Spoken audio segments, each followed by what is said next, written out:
10 times the number. Invite some friends who couldn't make it today because, frankly, this was a sold-out crowd. Has been ever since I've been president. Every year it's been sold out. So a lot of great friends. Here's your knockout panel, okay? For those that are interested, see that curtain? You open that curtain, and it's a beautiful funnel right into the most beautiful ballroom. It's beautiful. So it's pretty. And they wanted it for 150 years. We're getting it done a lot. Getting a lot of other things done too. Well, I want to thank you all and welcome you to the White House on this very special occasion. It is indeed. I've been at every one of them, and we celebrate the 100th anniversary of Black History Month. That's a big deal. Wow, that's sort of special. The 100th. That's about as like 150 is good, but 200 is better, right? 100 is better. I want to begin by expressing our sadness at the passing of a person who I knew very well. Jesse was a piece of work. He was a piece of work, but he was a good man.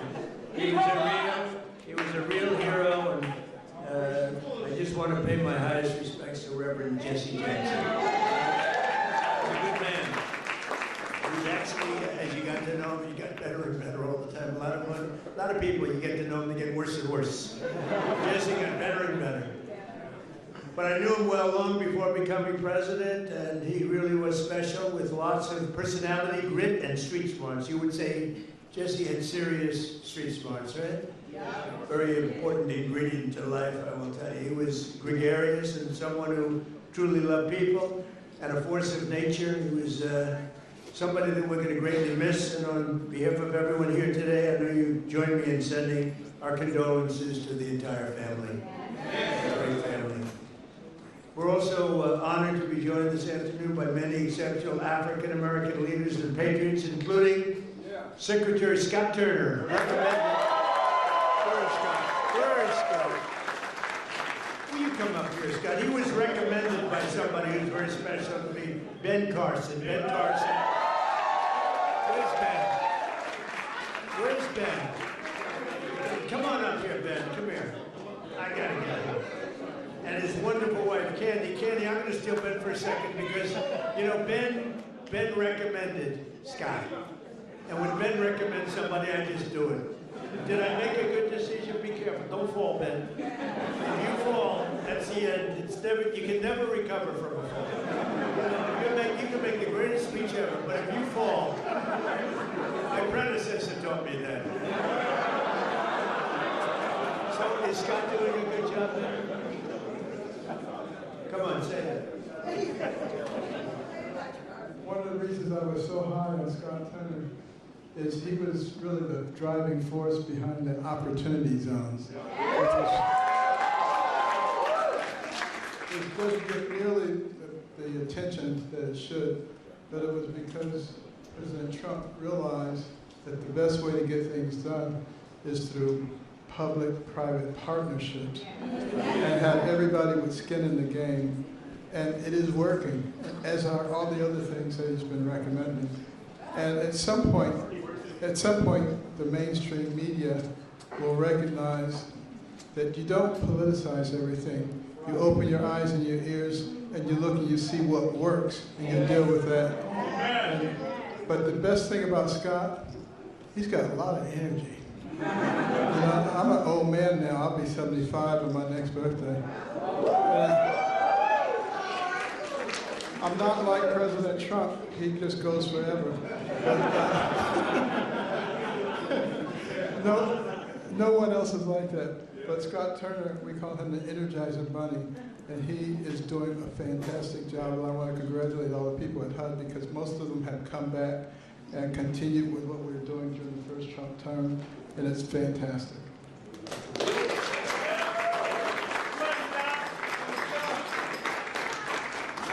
Well, just very briefly, thank you, Mr. President. We are so grateful for your leadership and for your heart for America.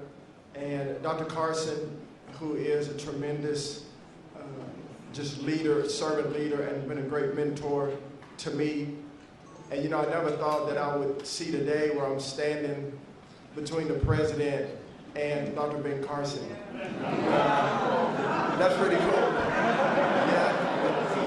And so I just want to say to everyone that's here, you know, as we celebrate this special day in not only Black history, but American history, this year that we've been here, you know, under President Trump, the Lord has been so gracious to us. He's been faithful, and the President has been a tremendous leader in his work ethic, his heart for people. And when he says America first, he really does mean America first. And so, and to be able to stand on the shoulders of Dr. Ben Carson and for the President to trust Dr. Carson at his word is truly humbling for me. And so to stand now as the servant leader and the Secretary of HUD, I'm grateful to the Lord, I'm grateful to the President and Dr. Carson, and I promise you we will continue to do good work and to make not just housing affordable and everybody achieve the American dream, but really to bring transformation. And so that those that are in our country who depend on subsidies and this, that, and the other will get off of that and live a life of self-sustainability. So God bless y'all.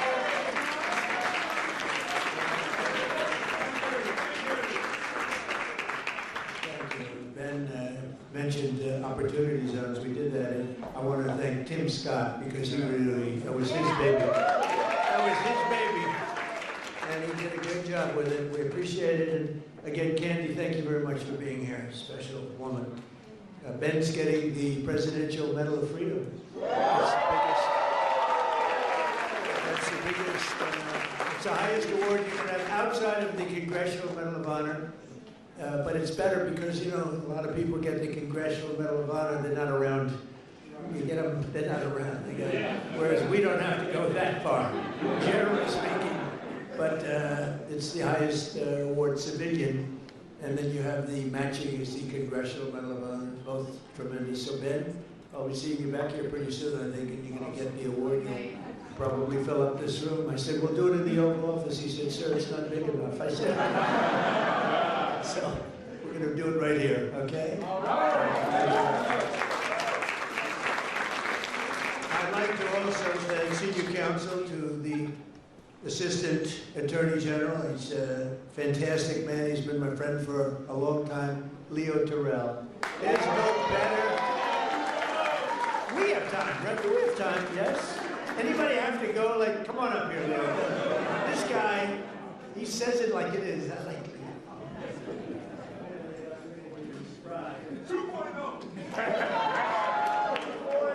Let me just thank you very much, Mr. President. First of all, we are living under the administration of the greatest president in our lifetime. And we have the hottest country in our lifetime. And I want to make sure the Main Street media knows this because you represent the people who basically counter what the mainstream media has done.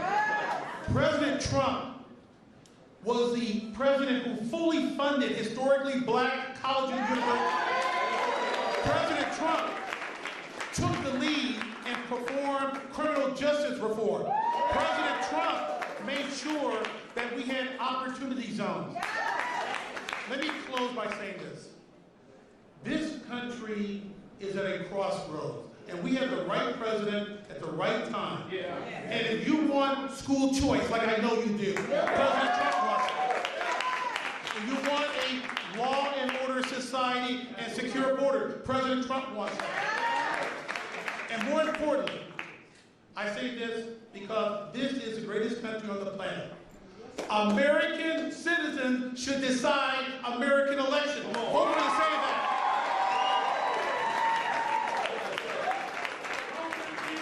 Leo 2.0. Thank you, Leo. That was very good.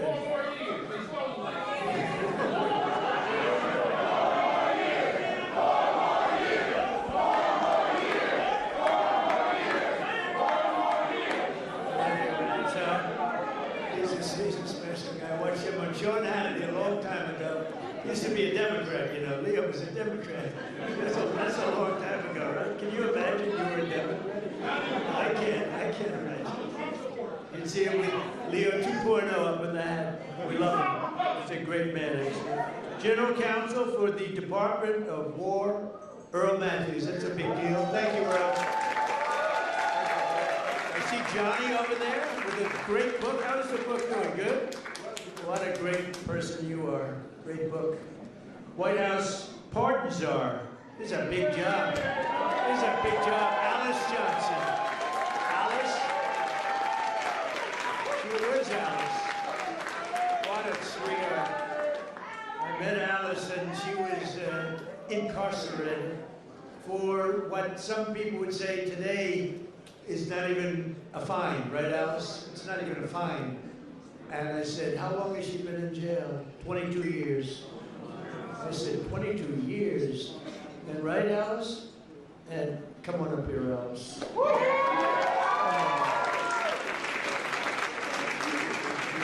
I said, 22 years, and she was on a phone call. This was over a phone call. I know about fake phone calls too, Alice. They tried to get me in a fake phone call. But Alice was in jail for like 22 years. I said, how many years does she have left? 28. I said, 28 years left. And I said it, and I mean, she admitted she made a little mistake, but it was not the kind of a mistake that you served 50 years in jail for. Like maybe a couple of months, maybe less than that. And I said, this is the most unfair. And then when I met her, I fell in love. My wife was very upset with it. My great first lady did not like that, Scott. She didn't like it, but Alice is great, and say a couple of words. It was so ridiculous. 22 years, she had 28 left. And I said, let's get her the hell out of here. We got her out. We did a commune, and then when I got to know her, she was so high. I said, full pardon. So she's cleaner than anybody in this room, even than my friend right here. She's cleaner. Because of that, she's cleaner than anybody in this room. Thank you, Mr. President. The feeling was mutual. I fell in love with this man, with his heart, with his heart for this country, with his heart to really bring America back to the form of greatness that it deserved. And that's exactly what he's done. My story is truly a Joseph story. This president right here, President Donald Trump, brought me from the prison pit to the White House. Only in America could there be a story like my story. And President Trump is the only president who would have had the courage to bring someone like me, someone who received a second chance, but who knows more than someone who has sit among the captives, than someone who has been in captivity themselves. I did not get comfortable in my own freedom, but I went back, as Harriet Tubman said she did. She went back to draw many others into freedom. And President Trump has listened to those recommendations. There's so much more to come, because when you see me, you see a miracle. You see hope. You see second chances. And you see someone who is willing to roll up their sleeves and do the work, do the hard work to help individuals gain their freedom. President Trump did something historic in his first term. He signed the First Step Act into law. And with that,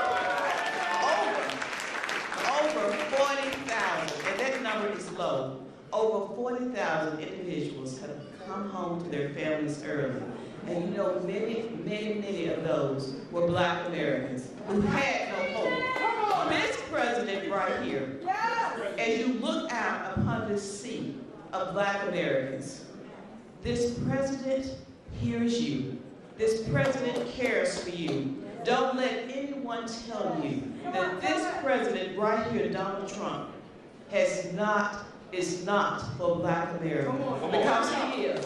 I'm standing here today as a testament to how he feels about Black Americans.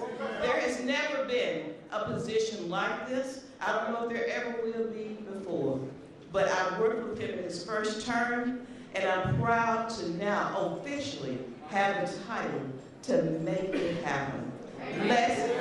Let's get real with the realness. Let's get behind President Trump, who truly has turned our nation around. and made us the envy of every country in the world. Thank you, Mr. President, and thank you, God, for recognizing and raising up this man to be the leader of a free world.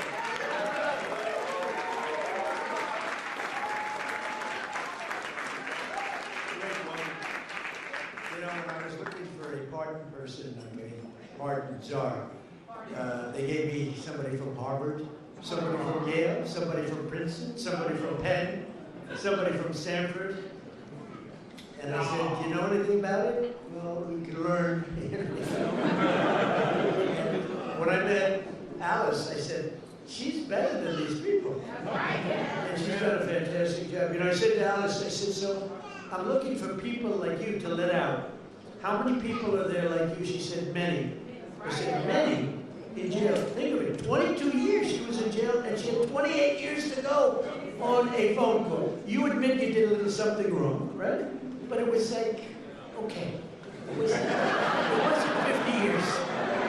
Even if you said 6 months, today it would be probably nothing. But even if you said some little time, but I said, I'm looking for other people like you. How many are there? Many. Then I was worried. Then I was worried. I said, well, maybe she's going to say everybody should be let out. And we're not going to leave that. I said, so Alice, are there people that shouldn't be? You met a lot of people, right? Are there people that shouldn't be let out? Absolutely. Then I told her. Because there's some bad ones in there too, right? But you are fantastic, and you've been great and so respected all over the country, all over the world in a sense. You've become a very big story. Thank you very much, Alice. I appreciate it. We have Lynn Patton. Lynn, thank you. Good to help. And Kelly Mitchell, thank you, Kelly. Thank you. Where's Kelly? Thank you, Kelly. And we have Dr. Alveda King.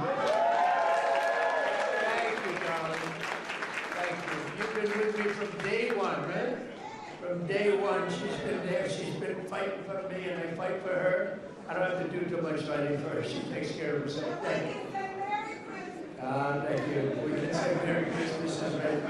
Thank you. Thank you for all that support for years, right? Even before Alice, a long time, years before Alice, right? Thank you, darling. Corinne Rankin, thank you very much. Thank you very much. Thank you, Corinne. And Deontay Johnson. And a man who's been with me for a long time, and he's never asked me for a thing. Bruce, thank you very much. Bruce Lavelle. Thank you very much. I wasn't sure if I had your name down here, Bruce. I was going to mention you anyway. They did a job, finally. They always leave a lot of names out, and that bothers me. Like I see Scott Bessent, his name was left out. First time ever. Look at Scott. I'm looking for his name. I'm looking for his name. I said, I bet he's the greatest Treasury Secretary we've ever had. I think he's, how's the economy doing, Scott? Good? The best. It's really, people are going to see, and watch the State of the Union. We're going to be talking about the economy. We inherited a mess, and now we have prices way down. We have energy way down. Gasoline is now breaking $2 a gallon in many places, and it's been actually amazing, but Scott's fantastic. I don't want to forget to mention him. I'd be in big trouble. All of a sudden, the economy would turn bad on us. I'd say, what happened? It was Scott. Thank you, Scott. And Secretary Lori Chavez DeReamer. Lori, thank you very much. Secretary of Labor, Assistant Attorney General Harmeet Dillard. How are you doing? How are you doing with Harvard? How are you doing with Harvard? You know, Harvard's extremely discriminatory, unfortunately, and it's working good. Harmeet is on their trail, right? Good. Good. You keep doing that now. I like the historically black colleges and universities, which I saved. Leo 2.0 said it, but which I saved. We saved them. They had no funding, and every year they'd come back, and I got to know some of the heads, and every year they'd come back, and after my third year, first term, they said, you guys keep coming back. Why do you keep coming back? I said, we have to come back every year. For years and years, they had to come back. And one of them said, one of the heads, a great guy, said, they make us feel like beggars. We have to come back. I said, I'm going to get you long-term financing, and I got it for them. And I said, the only bad thing, I'll never see you guys again. I haven't seen too many of them. But we took care of the historically black colleges and universities, right? And it was a great thing to do. And so many others are in the audience that are just friends of mine. There are so many. But if I introduce all of you, we'll be here a long time, and that's unacceptable. Not only are we celebrating the century of Black History Month, also, as you know, this year we'll also be celebrating the 250th anniversary of the nation's founding. And the good thing, when they cheated on the election, they made me wait 4 years, and because I waited 4 years, I get the 250th year. I get the Olympics, which I was the one that got it, and I get the World Cup. So I got the World Cup, and I said, you know, it's too bad before all this nonsense took place. I said, it's too bad. I got the World Cup to come here. Johnny, another Johnny, we got the World Cup. It was fantastic. The head of it, one of the great people. And I said, the only bad part is I won't be in office because my 4 years will be up. This would have been the more traditional route. And then they cheated in the election, and I said, now we won by we won by millions of votes, but they cheated. It was during a COVID period, and they cheated. And we did it again, and we made it too big to rig, too big to rig. And by doing that, I ended up getting the Olympics. I ended up being responsible for both of them. And we're going to have a great year, but we're going to have a great 3 years. We're going to have hopefully we're going to have a great century. We'll get it started. But as we honor America's 250, and I can't say that I got the 250. I tried doing that a couple of times, Bruce. I said, I got the Olympics, I got the World Cup, and I got the 250th year. They said, you didn't do that. I said, you're right about that. I didn't do that. We happened to be here at the right time. That's all that was. But we thank God for the strength and courage and grit and devotion of Black Americans who have helped make America the most powerful country in the history of the world we now have. And you saw that with our attack a few weeks ago on Venezuela. We have the greatest military in the world. We make the greatest equipment in the world. There's nobody even close. Nearly 10,000 African Americans fought for the patriot cause, the Revolutionary War. Did you know that? 10,000. It's actually a number I've heard even higher than that, helping secure our independence in every generation since, from the Buffalo Soldiers to the Tuskegee Airmen. Black Americans have stepped forward to defend the flag and to defend our country. Like few others, really, like few others. And you've never really been given the recognition that you should get for that. You know that, Ben? They never, I don't think a lot of people have given the kind of recognition, but everyone knows all about the Tuskegee Airmen. They were great and amazing. The Buffalo Soldiers, do you know the Buffalo Soldiers? Good stuff, right? From jazz to the blues, that you know, that you do get recognition for. Jazz to blues, from rock and roll to rap, black artists like Chuck Berry, Muddy Waters. How about Nicki Minaj? Do we love her? I love Nicki Minaj. She was here a couple of weeks ago. She's so beautiful. Her skin's so beautiful. I said, you're so beautiful. Her nails were like that long. I said, Nicki, are they real? She said, she didn't want to get into that. But she was so beautiful and so great. And she gets it. And more importantly, frankly, she gets it. But black leaders from Frederick Douglass to Martin Luther King, right? Little relative over here, have made our country freer. Really, what they've really done is made life more just. And black athletes have inspired millions around the globe, from Sugar Ray Robinson, Sugar Ray Leonard also, by the way, what a great fighter. Muhammad Ali was a friend of mine. I put a picture of myself and Muhammad. It was another piece of work you talk about, a piece of work, but he could fight, couldn't he? Mike Tyson, boy, I tell you, Mike has been loyal to me. Whenever they come out, they say, Trump's a racist. You know, it's like a statement, Trump's a racist. Mike Tyson goes, he's not a racist, he's my friend, he's been there from the beginning, good times and bad. But Mike Tyson's a great guy, and he was so loyal, always been loyal. And Herschel Walker, speaking about loyal, how good a football player was Herschel? Herschel Walker now is ambassador to the Bahamas. I don't know, Bahamas, Bermuda, is it Bahamas?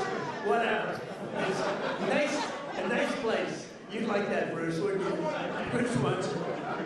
And a guy I became really, he liked Trump, Jim Brown. He was, he'd come in, he was very silent. He was silent but deadly. He'd come in and he'd look at people, and if he didn't like them, he'd just look at me and he'd go, no good. He'd rip the heart out. I would say there can't be a greater football player than Jim Brown. By the way, Lawrence Taylor, great friend. The great Lawrence Taylor, the greatest defensive player probably in the history of football. He's a great friend of mine. And, but I'm longer off the tee than him. You know what? Because I take the club back further. He takes the club back this far, and he hits it 200 yards. When you can do that, you're strong. He is a great guy, I'll tell you that. And all of this is a part of the legacy that we celebrated on July 4th, 2026, because Black History Month is really all about American history. And this is a big year. This is a big year for you. During my first term, I was honored to deliver unprecedented victories for Black Americans and all Americans, frankly, but Black Americans I single-handedly secured record long-term funding for. I told you, the historically Black colleges and universities. I created nearly 9,000 opportunity zones with our great secretary, and also I think we have to do, and as I said before, Tim Scott really, he came to me with that idea, and we put it into use, right, Scott? And I signed historic criminal justice reform into law. We got criminal justice reform. Just so you know, for 30 years, you, more than any other group of people, has been trying to get criminal justice reform, and they couldn't do it. And a group of people came to my office, and they asked me to do it. They couldn't get it. They needed 5 conservative votes in the Senate, and conservative was 5 conservative white votes in the Senate. And of the 5, all 5 of them were totally against it. I called them up, and they were great. They were great. And one of them was Senator John Kennedy, to be honest with you. He was not in favor of it, and I spoke to him, and he was 100%. He's a great senator, a great guy, and you know that he was a tremendous help. So we got criminal justice reform done and approved, and nobody thought it could be done. And it's no wonder that in 2024 we won more African American votes than any Republican presidential candidate in history. And just over 1 year ago, we had a dead country. We were a dead country. Scott just said it. We were dead as a doornail. We had an idiot as our president. We had a man that was not a president. Number one, he didn't win the election. He was not a president. Yeah, right. He was a real beauty, wasn't he? He allowed 25 million people into our country. Many of them should not have been here. Now we have, by the way, we went from the worst border in history to the best, by far, the best border. But I had the support of many people, Bruce. I had the support of many people in this room, and we got right now the hottest country anywhere in the world. King of Saudi Arabia told me that. He said, you were a dead country a year and a half ago. Now you're the hottest country. We're the hottest country right now anywhere in the world. And you're a big part of it. And you're a big beneficiary. I tell you what, take a look at your 401ks. Has anybody got a 401k that's lower than it was, lower than it was a year ago? They're double. I mean, they are through the roof. The stock market has hit 53 all-time record highs since the election. And earlier this month, the Dow Jones Industrial Average rose above 50,000 for the first time ever, right, Scott?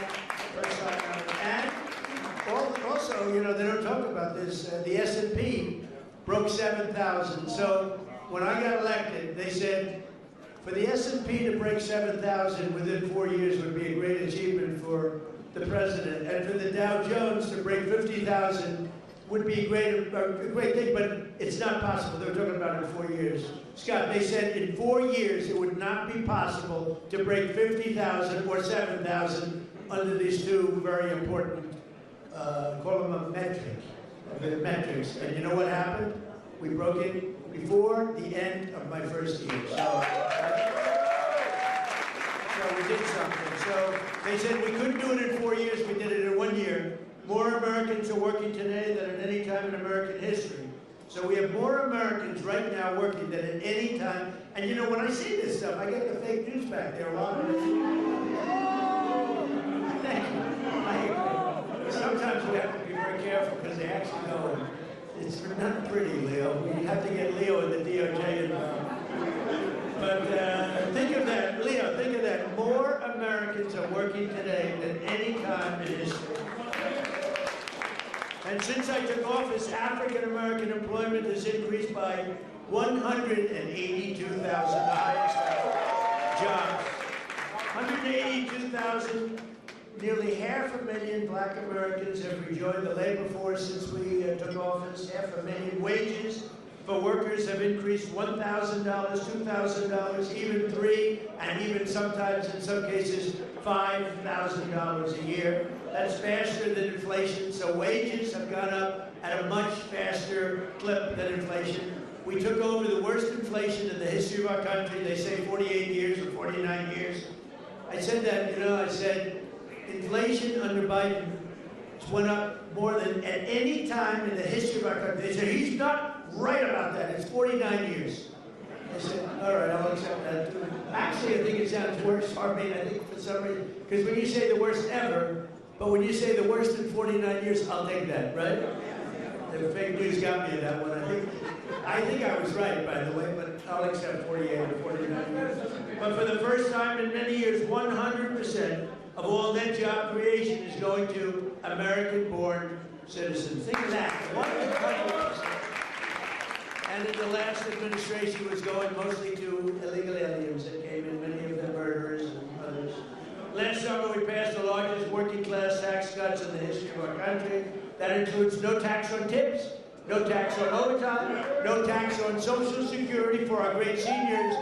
And you're going to see that. You know, it just kicked in on January 1st. You're going to see tremendous results, and they're already seeing it. And I think we're going to have GDPs, we're going to have numbers that nobody's ever seen before. So, joining us this afternoon, and really somebody that is fantastic, Annetta Bradford. In 2019, Annetta and her husband opened an incredibly successful coffee shop in Arkansas named Hebrews 11:1. That's an interesting name.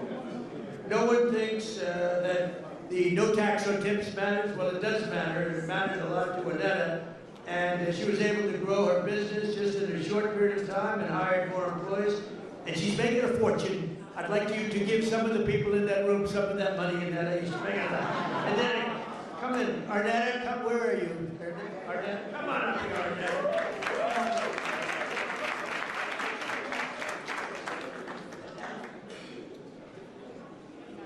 I can't do anything first but say to God be the glory. I have no business being here other than Him having me here. So, yeah, I'm not going to do it. I'm not going to preach. Myself. Thank you so much for inviting me and having me here. It's such an honor to be here today. Hebrews 11:1. People ask me all the time, why did I even open a business? Why did I even call it Hebrews 11:1? Hebrews 11:1 is my very favorite scripture. Now faith is the substance of things hoped for and the evidence of things not seen. That scripture has walked with me, it has grown me from a little girl on up. Not having no longer my mother here, no longer having my father here. My husband not having his mother, his father here. We opened Hebrews 11:1 with no funding, no money, no big family investors, no business loans, didn't have great credit. It was us and faith in God. That was 7 years ago. But I ran that business with just myself and one employee. Then here comes no tax on tips. I was able to hire 7 more employees. Just like what you. Not only that, I was able to open a second location on our college campus. Things are just going off simply because having now faith. And so I love the fact that scripture, now I say all of that as to, I'm trying to stick to my little written down thing that I wrote. I don't know how to do that. But as a small business owner, I understand how critical support is. I understand that you have to have the right people that make the right policies for us as small business owners. So no tax on tips has been an extreme blessing for me and my business. Not just mine, but I know so many people across the country. I know a lot of us don't want to talk about the good part of it. We only want to share the negative, but I'm here today to tell you you've done a great thing. Thank you for just loving on us and showing us that even in small town Hope, Arkansas, and I have got to say this, I have the best governor in the world.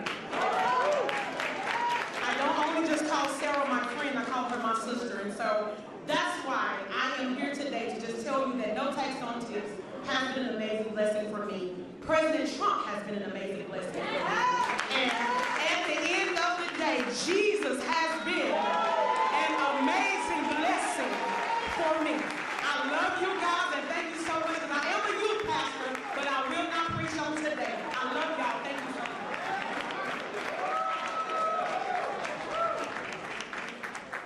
Good job, huh? So thank you very much, Arnetta. And we can provide opportunity for the next generation, and we do not also have a thing called law and order. We need law and order. You know, Washington, D.C. is amazing. It was a crime capital. It was a horror show. A year ago, it was really dangerous, and now it's one of the safest cities anywhere in the country. And we're in Memphis, Tennessee now, where it's like a different world. In 4 months, we've made it safe. We're in Louisiana, as you know, lots of other places, and we have the lowest crime numbers that we've had in many years. We have the lowest murder numbers in 125 years since 1900. And that's despite the fact that a lot of people are here, but those people have been taken out. Lots of them have been taken out. That's why we stopped the invasion at the southern border. And just 1 year ago, and think of this, 1 year ago, we had the absolute worst border that we've ever had, and now we have the safest border that we've ever had. So it's going to be really something. 125 years ago, that's before my father was born. I had a wonderful father, but that was before. So we have, murders are down from 125 years. We had the best numbers. When you think about it, that's pretty incredible. And those numbers are made up by Democrats. Can you believe it? They don't want to give me those numbers. They can add a couple of people here and there. But I've also deployed the National Guard to bring back safety to Memphis and to New Orleans and Washington. And the National Guard has been incredible, and people are safe. In the case of Washington, the restaurants were all closing up. People were getting really badly hurt and killed, frankly. Many people killed. And now you can walk down the street and you have nothing to fear. We have one of the safest cities in the world. And it happened very fast, Bruce. One of those who knows the importance of this mission is Felicia Cook, a lifelong Washingtonian who tragically lost her grandson to violence in 2017. Felicia, we're so sorry, and you are a spectacular person. If you could say a few words, please. Thank you very much. Help her up. We don't want any mistakes. Yes, you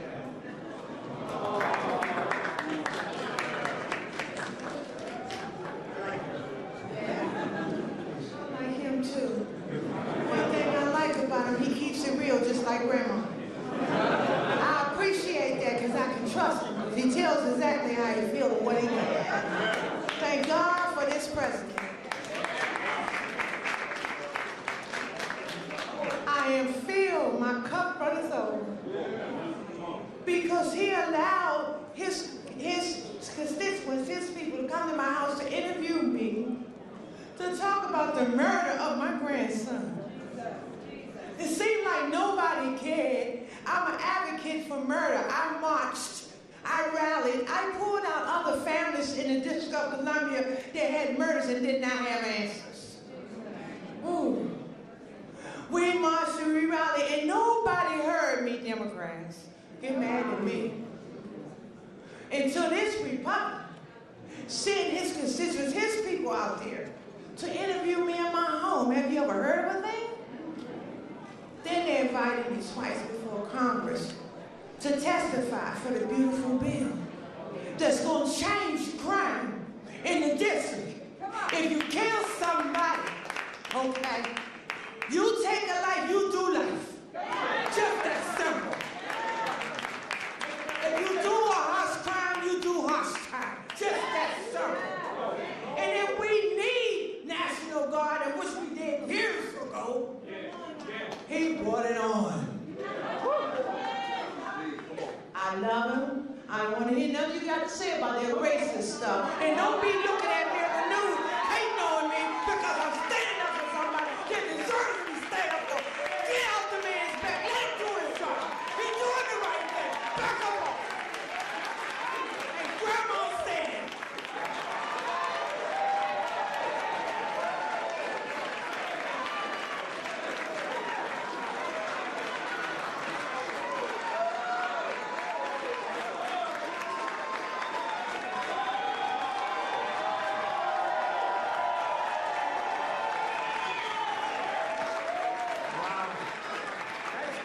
When is she running for office? Alicia, when are you running for office, please? You have my endorsement. You have my endorsement, please. Thank you, Donna. That's great. What a great lunch. And it's from the heart. Your little baby, right? It was just so horribly taken from you. Under the Trump administration, we believe that no community should be abandoned to the scourge of violent crime, and we're saving thousands and thousands of lives in many cities, and frankly, these radical left lunatic Democrats would come and say, please help us, please, we'd stop crimes all over the place. And we're doing it in a lot of cities. Sometimes we have to force ourselves upon them because they're so bad. And I don't even think they realize what's happening to their cities and their towns. But every town that we go in, every city that we go in, like Washington, Felicia, you feel much safer now, totally safe. You can walk to a restaurant. The restaurants are all closing now. You can't get a restaurant.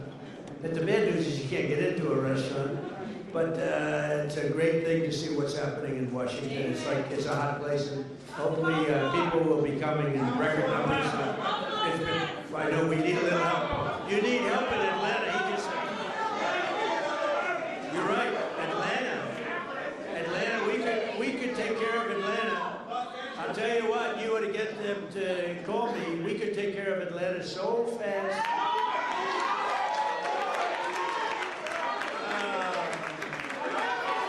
They don't want to call. They don't want to call because they don't want to admit it, and they'll never fix it themselves.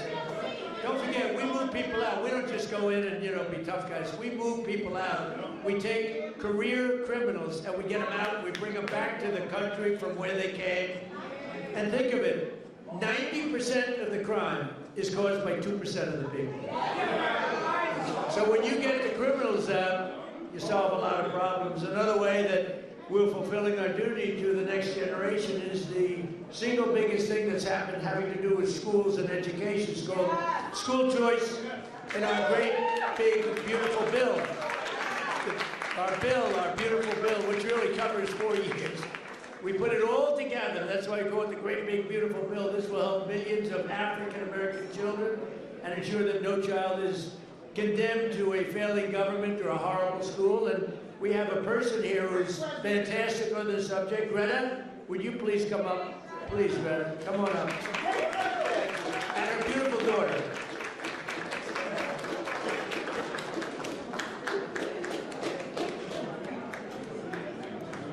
To God be the glory. And we're grateful for our president. He's doing some tremendous work. And I want to remind those that don't know that this was prophesied. So you weren't supposed to have a second term when it came about. This is your season. And God said that it was going to be rough the first 2 years. And that things were going to happen with the last 2 years are going to be right. And yes, you're going to do some things. And so for that, we thank you. On behalf of all the mothers all around the world, I'm from Texas. I live in a zip code that I didn't have an opportunity to have a choice to go to school. And so when I raised my children, I wanted a better opportunity for them. And I'm so grateful to ACE scholarships and all of the doors that the president is opening for education. My son was in a school that he didn't have any voice. And he found drugs in school. And he died. And so I'm here today to just show my appreciation for all the moms around the world. We have a choice now. This choice is so important to mothers. I have a child that, because I had a choice, she's in private school, she's thriving. She's going to be an anesthesiology nurse, and she's doing great. And ACE scholarships was a big part of that. Changing education changes everything. Changing education changes everything. In my zip code, it feels like we were locked in a cage. And being locked in a cage and we can't get out. And because of all of the things that we're doing for education, now we can get out and soar. Our children can have a chance to be just like other children. And I think that this is a great opportunity. So on behalf of all the mothers all around the world, I stand in your while you can still get them. Thank you. I appreciate it.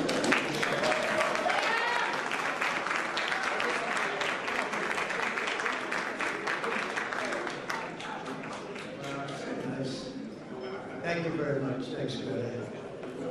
So, we're calling it end, and I just want to say this is an honor to be here. We celebrate Black History Month. We honor the memory of those who came before us by continuing their legacy and fighting for an America that's really an America that's safe and strong and prosperous. We now have a country that's bigger, better, greater than ever before. I want to thank all my secretaries and all of the people that came here. Our military leaders are here. We have a lot of people that are here, and I want to thank you all. But this is a very special group of people. So happy Black History Month, happy Black History Year, and happy Black History Century. Thank you all. Thank you, Bruce. Thank you. Thank you very much, everybody.